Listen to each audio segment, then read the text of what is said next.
This is the second of two videos on the American Airborne, the 101st and the 82nd. So we take up the story at Merville, just north of St-Mary-Église.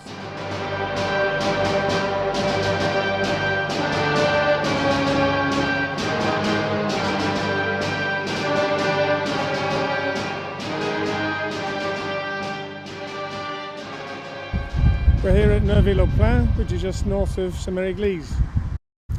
This is the old main road, and there's the new one just next to it.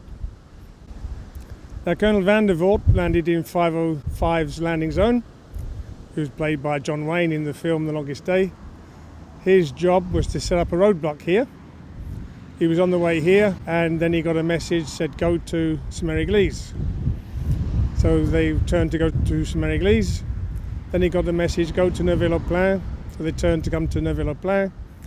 Then they got a message go to St-Mary-Église. So finally he sent 40 men here, led by Chief Turnbull. Now they called him Chief Turnbull because he was half Cherokee. And so 40 men arrived here, and they set up a roadblock here. So there was a crossroads just here, and they had a mortar which is set up as a roadblock. And then Turnbull sent some men across the other side of the road there to an orchard a bit further north. And then this side of the road to the left, there was some men along by a hedgerow. And then they saw some German troops coming down the road, and a Frenchman who was about 500 yards in front of them on a bike. He said there were Americans bringing in German prisoners. They could see the men at the back had American uniforms on. And then the Frenchman disappeared. But the Americans further north by the hedgerow, they were surprised to hear these so-called prisoners whistling as they marched along. So they fired a few warning shots, and the whole column spread into the fields. In fact, they're all prisoners, even the men at the back with American uniforms on. Now they also had a tank with them and a self-propelled gun.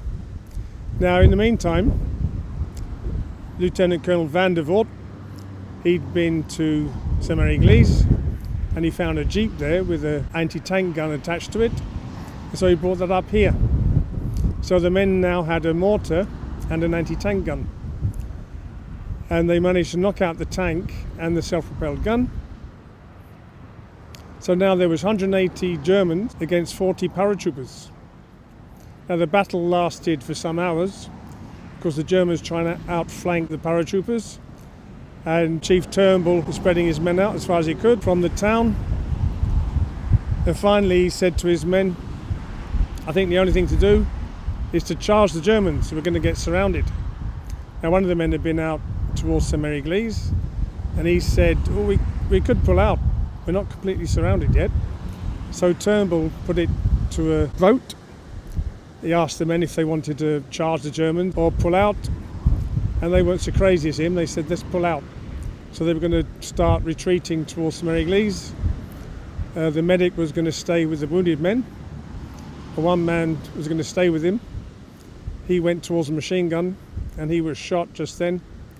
And that man was Robert Nyland, and that was one of the brothers that the film Saving Private Ryan is based on. The family was called Nyland, not Ryan. 3 of the brothers came into Normandy. 2 of them were killed, and 1 was killed here. That was Robert Nyland.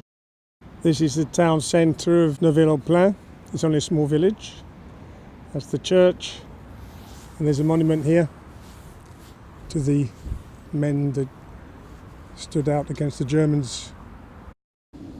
Marmion was a strong point called 14A, WN 14A. Now it wasn't by the coast like many are, but it was just inland at Merville. The farmyard makes a natural fortress, but there was an opening here, and so the Germans actually had a concrete bunker behind that barn. Otherwise the buildings made up the defences. You can just about see the concrete. It's hidden in these brambles and ivy. So it opens onto the field. And then the other way is the farmyard of Marmion. One American paratrooper called Culpepper was captured by some Germans from here, and they locked him up in these buildings here. Now they searched him, but they didn't notice he had a hacksaw in one of his pockets. So he was busy cutting his way out, but he didn't actually get out until the place had been taken over by the American paratroopers. Now Major Stopka of the 502nd Regiment is often credited as having taken this strong point, but in the book The 101st in Normandy by Mark Bando, who's a specialist on the 101st, he says that Stopka got here after it was taken. Anyway, he was here, and this became the rallying point for many paratroopers in the area. One famous paratrooper that was here was Donald Burgett, who wrote the well-known book Currahee. He landed just a few kilometres from here. He should have been 15 miles away. Now that house is called W by the Americans, and the village to the left of us was called XYZ. Now Colonel Cassidy of the 502nd Regiment set up his headquarters in that house, and then the Sergeant Summers turned up, and Cassidy said, "Go and clear out that village." So Summers got some men together, and because of the chaotic drops, they weren't his men. So he started to attack the village, and he thought, well, I'll lead the way, and they'll follow. But they didn't. So Summers attacks this house, and the men don't back him up, so he's on his own. So then he carries on to the next houses. Now that house wasn't there. The next houses are up there in front of us. So then Summers attacks these houses. That's number 2, number 3, and number 4. And then he'd run out of ammunition, so his men gave him some ammunition. And then there's house number 5 here. Now it won't be the last time I say this, but this is where, once again, it's very difficult to pin down the truth of things. Because for the most known story, says Summers attacked all these houses. There's a guy called Camien who recounts that he started the attacks and Summers turned up for house number 5, which is there. Anyway, so Summers was involved in attacking this house, number 5. That was taken. In some accounts, there was an officer turned up to help him. The officer was killed, but we're not sure about that either. So then the next houses, there were 11 houses in the village. Those houses you can see weren't there. The next house he attacked was further up. So house number 6 was there, and then house number 7, and then he'd run out of ammunition again, and he was having a rest. And one soldier sat down next to him while he was resting. He said, "Why are you doing all this?" He said, "Well, the men don't seem to want to fight." So he said, "Well, I'm with you." So then the 2 of them attacked this, house number 8. One would kick down a door, the other would spray into the room with his Tommy gun, and they cleared it out. The house number 9 is round the bend. Those houses that are there weren't there at the time. So around the bend we get to house number 9, and Summers kicked down the door and found 15 German soldiers sat down eating. So he shot them all. Now there's another problem with the story here. Inside the house is a corridor, and to get to the dining room you have to open or go past a few doors. Anyway, that's house number 9. Our buildings 10 and 11 have been rebuilt. 10 was a barn. They set it on fire with a bazooka. And house number 11, they set the roof on fire and the Germans inside surrendered. So Summers had practically taken the whole village on his own.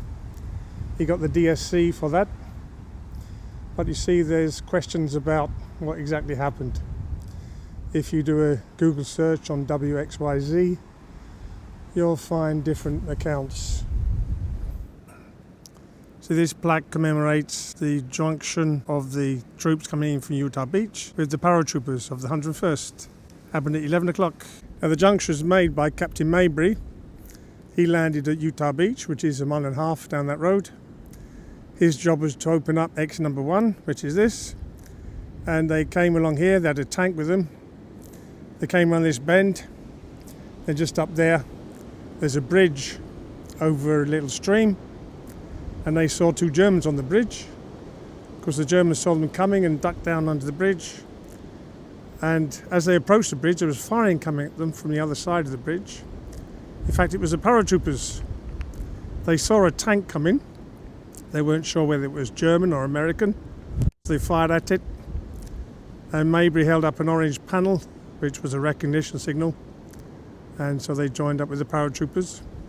He was taken to see General Taylor, who was the commander of the 101st, and he could tell him that the landings were going ahead successfully on Utah Beach, which was good news for the paratroopers, because if Utah Beach had gone wrong, they would have been completely isolated.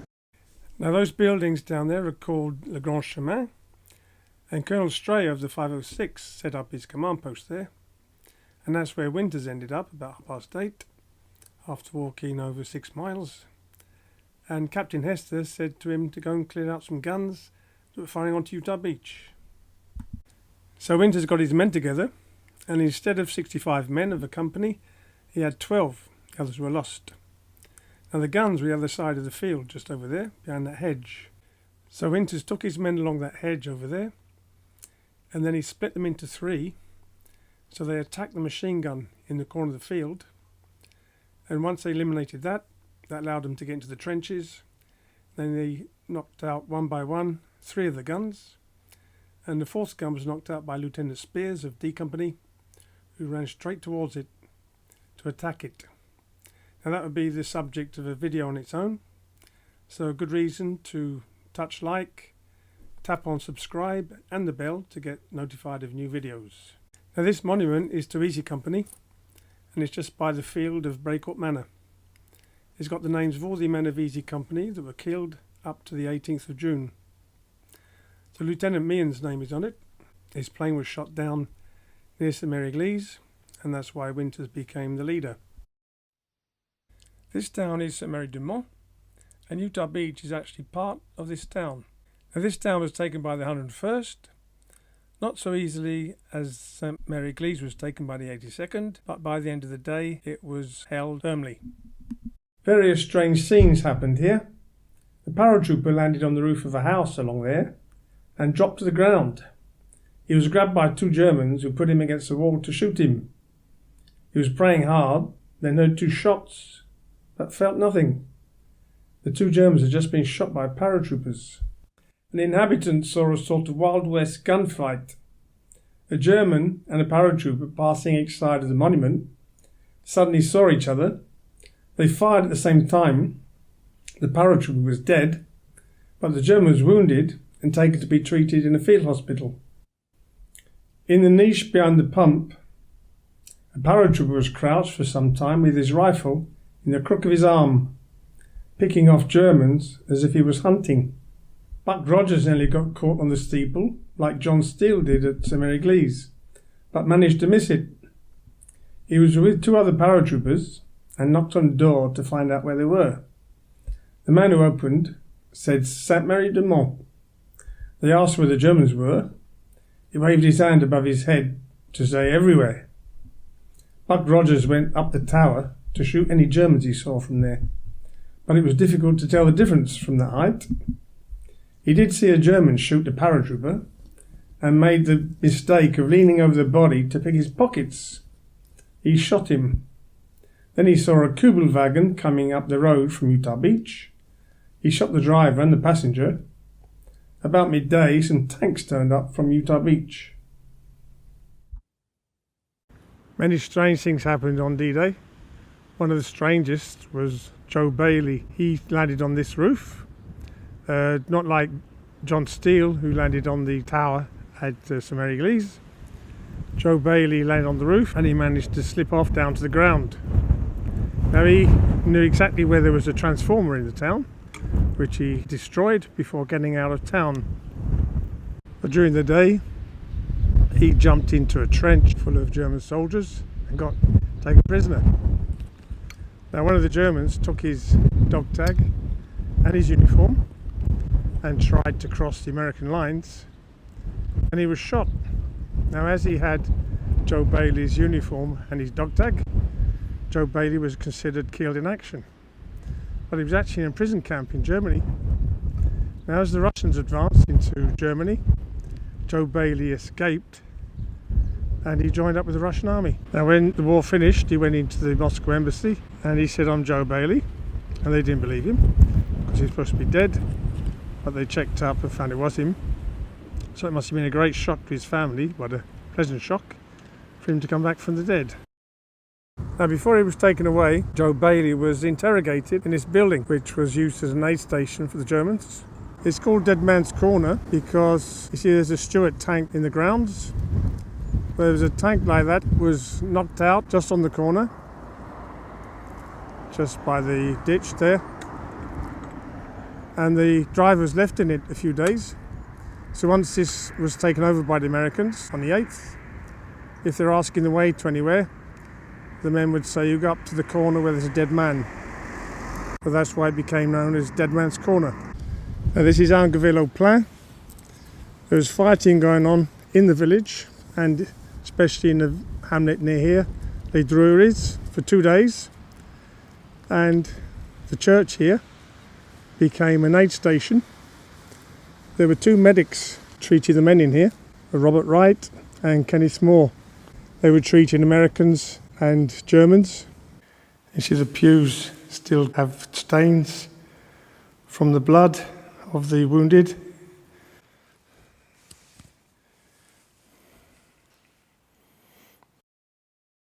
They were treating up to 80 men, Americans and Germans. And a young boy who was an orphan due to the fighting. Another stained glass window. This one was put up in 2004, a lot later than the one at St Mary-Église. It's a lot more simple as well. This tidal lock was put in place in the 19th century to stop the high tide flooding the pastures, rendering them useless for grazing or crops. Rommel blocked them, as he did with the tidal lock on the Fierre, to flood the valley. The floods at La Fierre and Chef du Pont were caused by this lock. Colonel Johnson landed near the Chateau of Belleneau and immediately came under fire. He got clear as quick as possible. He took this lock with 150 men. Johnson was on his way back from Bazadeville, where he had collected some reinforcements, and came under fire from German artillery near Saint-Côme-du-Mont. His radio contacted the cruiser USS Quincy and directed their fire to silence the German guns from 10 miles away. That was one advantage the Allies had. Not far from the lock is the spire of Carentan Church. That wasn't taken till the 12th of June. But that's another story. Farther down the River Douve from the lock were 2 bridges built by the Germans. One was a footbridge, one was a road bridge. It was the Captain Shettle was given the job of attacking those. There was also a team of demolition men who became known as the Filthy 13. And in Brevon, there's a memorial to these men.